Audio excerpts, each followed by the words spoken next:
ജനം T V വാർത്തയ്ക്ക് പിന്നാലെ മലപ്പുറം ജില്ലയിലെ ശ്രീ കാടാമ്പുഴ ഭഗവതി ക്ഷേത്രത്തിൽ ദേവിയുടെ പിറന്നാൾ ദിനത്തിൽ ഇലയിൽ സദ്യ നൽകാൻ തീരുമാനം. വാർത്തയ്ക്ക് പിന്നാലെ പ്രതിഷേധവുമായി ഭക്തരും രംഗത്തെത്തിയിരുന്നു.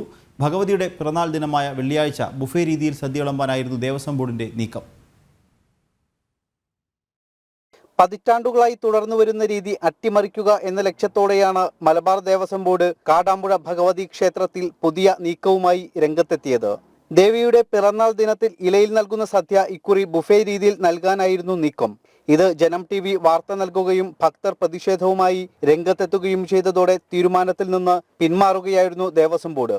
ഇപ്പം അതേ തീരുമാനം എന്ന് പറഞ്ഞാൽ രണ്ടിലും ചെയ്യാനുള്ള നമ്മളെടുത്ത തീരുമാനത്തിൽ നിന്ന് ചില പ്രതിഷേധമൊക്കെ വന്ന സമയത്ത് അതിൻ്റെ ഭാഗമായിട്ട് ചില പോലീസിൻ്റെ ഭാഗത്തുനിന്നും അതുപോലെ തന്നെ അതിലിടപെട്ട ആളുകൾ പരാതിയൊക്കെ പറഞ്ഞ സമയത്ത് അതുകൂടി പരിഗണിച്ചിട്ട് ചെറിയൊരു മാറ്റം നമുക്ക് പോലീസ് സജസ്റ്റ് ചെയ്തിരുന്നു. ചെയ്യാൻ പറ്റുമെന്ന് ചോദിച്ച് അത് നമ്മൾ ചെയ്യാൻ വേണ്ടിയിട്ട് തയ്യാറായിട്ടുണ്ട്. അതിന് ആദ്യം ട്രിപ്പ് ഇലയിൽ വിളമ്പിയതിന് ശേഷം പിന്നെ ബുഫേ കണ്ടിന്യൂ ചെയ്യാൻ വേണ്ടിയിട്ട്. പ്രായമായവർക്കും രോഗബാധിതർക്കുമെല്ലാം പ്ലേറ്റിൽ നൽകും.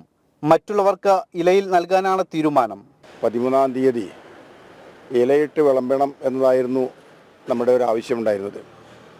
അപ്പോൾ അത് അംഗീകരിച്ച് കിട്ടുന്നതിന് വേണ്ടി പോലീസ് ഡിപ്പാർട്ട്മെൻറ്റ് പരമാവധി ശ്രമിക്കുകയും എക്സിക്യൂട്ടീവ് ഓഫീസറുമായിട്ട് സംസാരിക്കുകയും ഇലയിട്ട് വിളമ്പലും കൂട്ടത്തിൽ അസുഖമായിട്ടോ മറ്റോ ഉള്ള ആളുകൾക്ക് ധൃതിയായിട്ട് പോകേണ്ട ആളുകൾക്ക് ബൊഫേ സംവിധാനവും മുൻകാലങ്ങളിൽ നടന്നതുപോലെ തന്നെ നടത്താമെന്ന രീതിയിലുള്ളൊരു തീരുമാനമാണ് ഇന്നലെ ഉണ്ടായിട്ടുള്ളത്.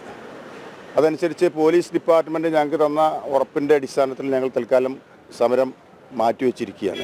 നൂറ്റാണ്ടുകളായി ക്ഷേത്രത്തിൽ പിറന്നാൾ ദിനത്തിൽ ഇലയിലാണ് സദ്യ വിളമ്പുക.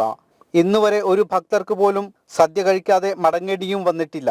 ഇതെല്ലാം അട്ടിമറിക്കുക എന്ന നീക്കമായിരുന്നു ബുഫേ സംവിധാനം കൊണ്ടുവരാനുള്ള തീരുമാനത്തിന് പിന്നിൽ.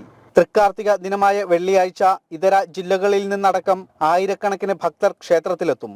ക്യാമറാമാൻ കൃഷ്ണകുമാറിനൊപ്പം ശിവദാസ് കന്മനം, ജനം, മലപ്പുറം.